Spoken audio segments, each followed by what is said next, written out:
नमस्कार, आप सबका स्वागत है रेड नेशन टीवी में। हम फिलहाल मौजूद है उमरांगसो के निप्को आईबी जिसको हम गेस्ट हाउस बोलते हैं। और यहाँ पे मेरे साथ जो मेहमान मौजूद है, इनको कोई पहचान की ज़रूरत तो है नहीं, फिर भी मैं बता दूँ, ये है असमीज़ फिल्म इंडस्ट्री के मेरे हिसाब से सबसे बड़े सुपरस्टार रवि शर्मा जी। आपका स्वागत है सर रेड नेशन टीवी में। ये हमारा एक पोर्टल है जो लोकली उमरांगसो के लिए बना हुआ है और उमरांगसो की बातें हम लोगों के सामने रखते हैं। हम न्यूज़ को न्यूज़ की तरह प्रेजेंट नहीं करते, हम खुले दिल से बात करते हैं।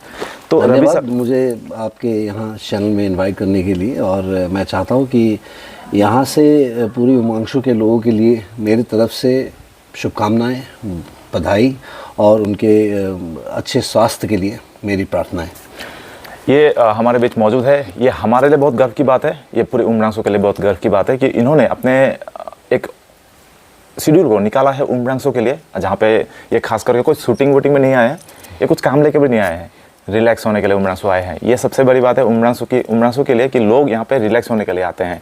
तो यहीं पे 2-3 क्वेश्चन भी बनता है, वो क्वेश्चन मैं ज़रूर पूछूंगा सर से। सर, आप उमरांगसो आए हो, मुझे जहाँ तक पता चला कि आप रिलैक्स होने के लिए आए हो, ठीक है। तो रिलैक्स होने के लिए आते थे हमारे असम के और एक बहुत महान व्यक्ति जिसको हमने रिसेंटली खोया है, भगवान स्वरूप, जिनको मानते हैं असम के लोग, जुबिन गर्ग जी, वो भी आते रहते थे उमरांगसो रेस्ट के लिए, अपने रिलैक्सेशन के लिए।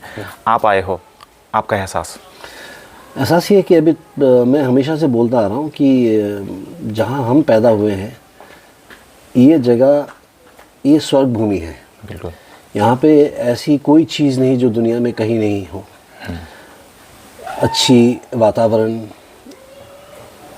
पेड़ पौधे, जीव जंतु, असम एक तरह से हम बोले तो ये ब्लेस्ड है। तो जहाँ भी जाता हूँ वही एक्चुअली यही फील आती है हर जगह जहाँ भी जाता हूँ। लेकिन अब ये अलग बात हो चुकी है कि डेवलपमेंट के नाम पे हम कंक्रीट जंगल को हम डेवलपमेंट कहते हैं, और मेरे हिसाब से उसे मैं डेवलपमेंट नहीं कहता। डेवलपमेंट इज़ वो ऐसा होना चाहिए कि अभी इलेक्ट्रिसिटी और रास्तों के लिए अगर कोई क्रेडिट ले तो ये सही बात नहीं है, ये होना ही चाहिए। पर वहाँ तक हो जहाँ लोग अपनी गाड़ी से जाना चाहें। अगर हम पैदल जाना चाहें तो थोड़ी सी हरियाली भी हो, थोड़ी घास भी हो। एक जगह अगर टूरिज़्म के लिए परफेक्ट है तो हमें समझ जाना चाहिए कि इस जगह को प्रकृति ने दी है, दोनों हाथ खुल कर दी है, तो हमें ये संभालना चाहिए। तो आज जहाँ मैं आया हूँ, यहाँ पे अगर मैं चाहूँ तो कोई ऐसी ब्रांडेड बर्गर की दुकान है नहीं, कोई ब्रांडेड पिज़्ज़ा की दुकान है नहीं, पर मुझे ये चाहिए। यहाँ जो ट्रैंक्विलिटी है, जो मैं यहाँ बैठा हूँ, जो सन्नाटा है, जो कानों में सिर्फ मेरी पानी की आवाज़ आ रही है उधर नदी दरिया से, तो यही चाहिए मेरे कानों को। मेरे कानों को चिड़िया की महकने चहकने का आवाज़ चाहिए मेरे को। तो ये मेरे को मिल रही है यहाँ पे, तो मैं बड़ा खुश हूँ and I really feel proud कि ये जगह भी हमारी रीच में ही है। हमारे लोग रहते हैं यहाँ पे और उनके बीच आया हूँ यहाँ। और ये जगह भी बहुत सुंदर है, निप्को गेस्ट हाउस, ये भी बहुत सुंदर से उन्होंने मेंटेन किया है, तो I would like to thank them for it. और रही बात जुबिन की या किसी और व्यक्तित्व की, जैसे भूपेन हजारिका जी हो, तो उनकी भी सोच वही है कि सृष्टि के लिए हमें एकांत चाहिए। यहाँ एकांत है, यहाँ शांत है।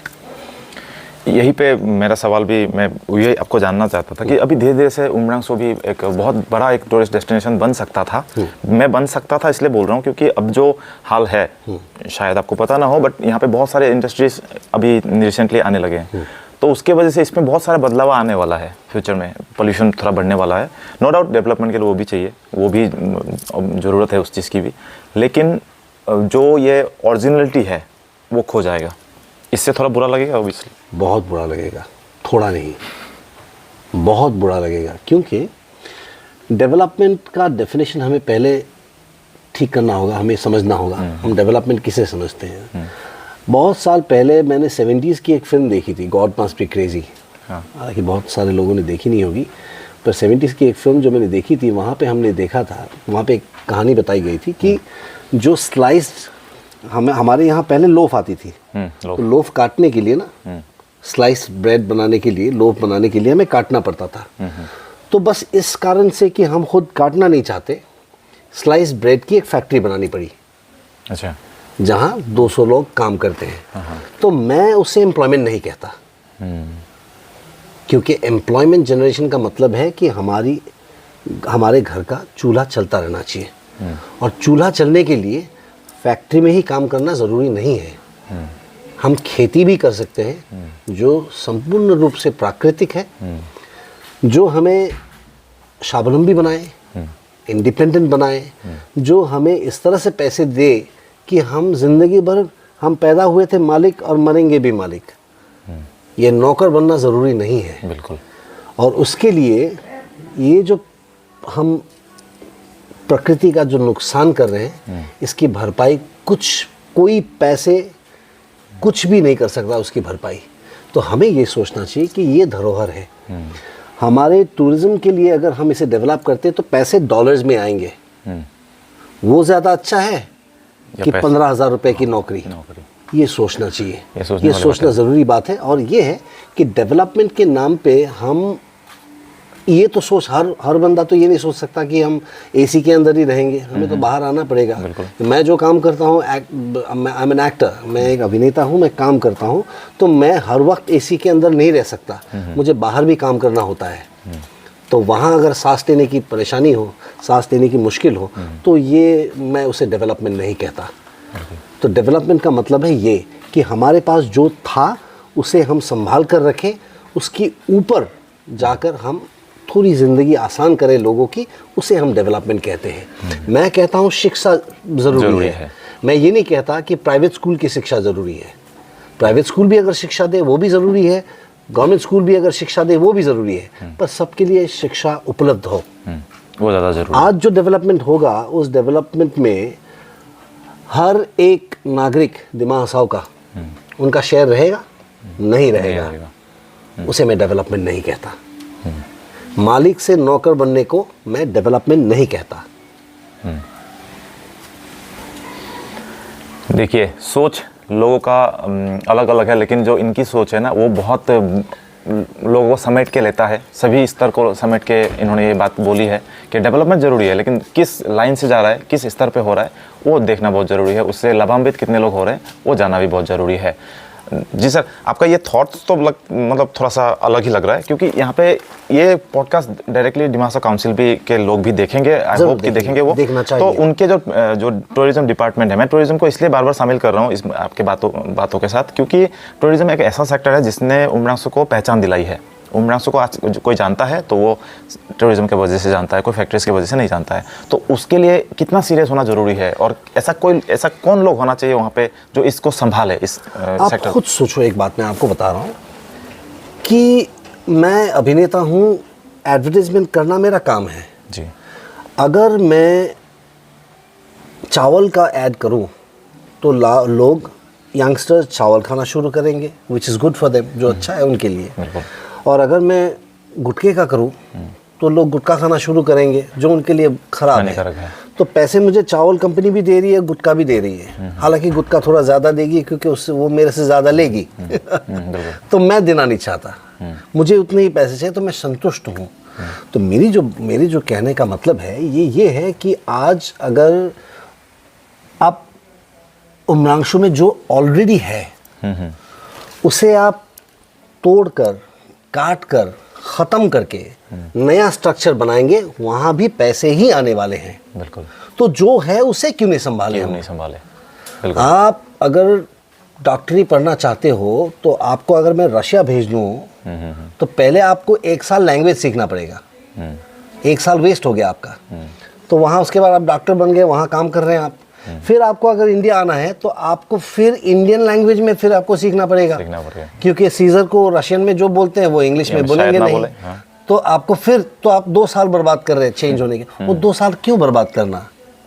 ये जो ऑलरेडी है, ये जो पेड़ है, एक पेड़ 150-200 सालों से पेड़ खड़ा है, वो साक्षी है हमारी डेवलपमेंट की जिसकी हम बात कर रहे हैं। उसको उखाड़ देना ये कहाँ की इंसाफी है, आप बताइए। तो जो है उसे संभालो, उसे काट कर दूसरों की तरह मत बनो, क्योंकि मैं अगर हॉलीवुड की कॉपी करता हूँ तो उसमें ओरिजिनलिटी नहीं है। हॉलीवुड मुझसे बहुत आगे है, क्योंकि आज से 100 साल बाद मैं जितना पैसा खर्च कर पाऊंगा एक फिल्म में, उससे कई ज़्यादा पैसे वो 100 साल पहले कर चुके हैं। तो उसकी कॉपी में मेरे लिए कोई ख़ास जगह है नहीं। मेरी ख़ास जगह है मैं ओरिजिनल बनूं, यहाँ की जो ओरिजिन है उसे संभालो। आज जो आप यहाँ पे जो आपने लाइब्रेरी बना के संभाला है कि वो लाइब्रेरी में नहीं होना चाहिए, वो यहाँ होना चाहिए बाहर। हमें रोज़मर्रा की ज़िंदगी में इस्तेमाल करना है इसको, उसको लाइब्रेरी में नहीं डालना। मैं जो पहनता हूँ, मेरा जो गामूसा है, gamusa should not be a part of the museum. Gamusa रोज़मर्रे की ज़िंदगी में इस्तेमाल होना चाहिए, जिंदगी में होनी चाहिए, मेरे शरीर में दिखना चाहिए, म्यूज़ियम में नहीं। ये वही वाली कॉन्सेप्ट है कि जो है आपके पास उसे आप नष्ट कर दो, दोबारा से बनाओ, फिर आप तैयार करो दूसरे इकोनॉमिक इनकम के लिए। क्या मतलब वहाँ सेंस कहाँ है, मेरे को समझ में नहीं आ रहा। सेंस इतना ही है कि 2-4 लोगों के पॉकेट में जाएगा पैसा एडिशनल। उस पैसों का भी कोई वैल्यू नहीं, मैं आपको बता रहा हूँ, क्योंकि जब वो सर चकरा कर गिरेंगे ना, वो 7 के 5 लोग ही आएंगे उनको उठाने के लिए। बैंक से पैसा निकालते निकालते वो मर जाएंगे वहीं। इन बातों को थोड़ा सा ध्यान से सुनना चाहिए लोगों को। ठीक है, थोड़ा सा टॉपिक को चेंज करते हैं। अभी हम बात करते हैं सर, आपने 2 बात अभी मेंशन किया है। एक तो हो गया कि गुटखा, दूसरा हो गया यूथ। मैं इनको देखिए, ये कितने फिट है। एक एग्जांपल है असम के लिए। सर ये बहुत ज़रूरी चीज़ है, मुझे पर्सनली लगता है कि एक यूथ को अंदर से भी ताकतवर होना चाहिए। बॉडी की बात नहीं कर रहा हूँ मैं सर, करेक्ट, फिजिकल जो होना चाहिए वो होना चाहिए। लेकिन जो ये गुटखा, सिगरेट हो या जो भी है, मतलब जो भी कुछ ऐसे कंज्यूम करते हैं लोग, उससे आपका क्या मैसेज है इन यूथ्स को? यूथ हो या कोई भी इंसान हो दुनिया में, मैं भी 50 साल से ऊपर का हूँ, मैं भी यूथ ही हूँ। ये मेरी सोच मेरे को बताती है कि मैं यूथ हूँ। कितने सालों से मैं पृथ्वी पर चला हूँ ये ज़रूरी नहीं है। तो मैं हर इंसान को ये कहना चाहता हूँ कि ज़िंदगी जो है बहुत खूबसूरत है, आहिस्ता आहिस्ता इसका मज़े लेना चाहिए लोगों को। ये अगर हम फास्ट फॉरवर्ड मोड पे चले जाएंगे ना, कुछ दिखेगा नहीं, कुछ सूझेगा नहीं। तो फास्ट फॉरवर्ड मोड पे ले जाती है हमें ड्रग्स, ये गुटखा, ये वो। क्या है इसमें? हम जैसे लोग लड़के देखने जाते हैं ना, लड़कियां शादी से पहले, तो वो देखती है लड़की का दांत साफ है या नहीं, वो स्लिम ट्रिम है कि नहीं। वो अगर लड़कों के लिए हो गया तो आप कितने लड़के शादी कर पाएंगे, मेरे को बताओ आप। रिजेक्ट हो जाएंगे वो। बिल्कुल। तो ये मैं कहना चाहता हूँ, ये ज़रूरी चीज़ें नहीं है। ज़रूरी ये है कि आप समझो, एक नशा यहाँ चुपचाप बैठने में भी है, इसका भी मज़ा लेना चाहिए। और इससे भी ज़रूरी बात मैं हर किसी को बताना चाहता हूँ कि हम अभी जो है, अभी मैं लेबर हूँ, मैं श्रमिक हूँ, इसलिए क्योंकि अगर मैं काम ना करूँ खुद से तो मेरे घर में रोटियां नहीं आएंगी। तो मैं लेबर हूँ, एक दिन मैं मैनेजर बनूंगा। जिस दिन मेरी उम्र हो जाएगी इतनी कि मैं काम नहीं कर सकता या मुझे फ्रेम में नहीं चाहिए, तो फ्रेम के बाहर, कैमरे के फ्रेम के बाहर मैं बैठकर इंस्ट्रक्शन दूंगा कि भाई मैं डायरेक्टर बन गया, आप इधर आओ, आप इधर जाओ, आप ऐसे डायलॉग बोलो, तो मैं मैनेजर। अगर मैनेजर मैं बनूंगा मेरी एक्सपीरियंस की वजह से, और वो एक्सपीरियंस का फ़ायदा लेने से पहले अगर मैं बीमार होकर मर जाऊं तो I will die a labour, मैं तो लेबर ही मर जाऊंगा। तो मैनेजर बनने तक अपने आप को संभाल के रखिए, इसलिए स्वास्थ्य ज़रूरी है, हेल्थ ज़रूरी है। हमें सिखाया गया है कि फूड, क्लोथिंग, शेल्टर ये ज़रूरी है, नहीं, इससे भी ज़रूरी है स्वास्थ्य। आप कितना समय देते हो जिम वगैरह में? मैं कितने समय नहीं, मैं आज 38 इयर्स से फिटनेस से जुड़ा हूँ। मैं नेशनल लेवल का जिमनास्ट था, उसके बाद मैं बॉडी बिल्डिंग में आया, फिर पावर लिफ्टिंग की, आर्म रेसलिंग की, एथलेटिक्स किया। तो अभी मैं रेगुलर एक्सरसाइज के हिसाब से 1 घंटा रोज़ाना जिम में ज़रूर देता हूँ। 1 घंटे जिम में, और अगर जिम नहीं जा पाया तो कम से कम सीढ़ियाँ चढ़ता हूँ, कुछ नहीं कर पाया तो लगेज अपना खुद उठाता हूँ। तो ये एक थॉट प्रोसेस बन गई है। ऐसी कोई बात नहीं कि जिम में ही बॉडी बनती है, आपका थॉट प्रोसेस, दिमाग में बॉडी बनती है। आप सोचो मेरे को चाहिए कितना चाहिए, इतना चाहिए कि मैं कुछ भी कर सकता हूँ, आपकी बॉडी ज़िंदगी में ख़राब नहीं होगी। खाते वक्त सोचना चाहिए कि यार 3 समोसे की जगह 1 खा लूँ। बिल्कुल, थोड़ा सा कंट्रोल, बस। ठीक है, अब थोड़ी सी बात करते हैं हम जुबिन दा के ऊपर। बहुत सारे स्टेटमेंट इन्होंने दिया है जुबिन दा के समय से, क्योंकि साथी रह चुके हैं, एक ही फील्ड में काम कर चुके हैं। पूरे असम इस बात से शौक में है जुबिन दा को खोकर। उसके बाद भी बहुत कुछ उतार चढ़ाव दिख रहा है, राजनीतिक पटल में तो बहुत कुछ दिख रहा है उतार चढ़ाव। तो ओवरऑल आपका क्या है ये कॉन्सेप्ट जो चल रहा है फ़िलहाल, जो चल रहा है बाद में? जो चल रहा है उसके बारे में सब लोगों को पता है, पर बोलता कोई नहीं। बिल्कुल। तो मेरी ये राय है कि अभी जब वो नहीं बोल रहे तो मैं भी नहीं बोलूँगा, पर मेरा बोलना ये है, इतना मुझे ज़रूर कहना है कि अगर हम देखें तो ये प्रकृति का भी नियम है कि कोई भी जीव मर जाए ना, फिर कीटाणु बीजाणु हर एक चीज़ आती है उसको डिस्ट्रॉय करने के लिए, धूप पानी सब कुछ, हाँ। सब उसे डिस्ट्रॉय करने की, उससे फ़ायदा प्रकृति लेना चाहती है। तो ये प्राकृतिक है कि कुछ जीव इससे फ़ायदा उठाना चाहे, राजनीतिक तरीके से हो, व्यक्तिगत तरीके से हो, अपने चैनल का टीआरपी बढ़ाने के लिए हो, तो ये स्वाभाविक है। मैं कहता हूँ कि लोगों से मेरी अनुरोध है कि ये उसमें ना फंसे।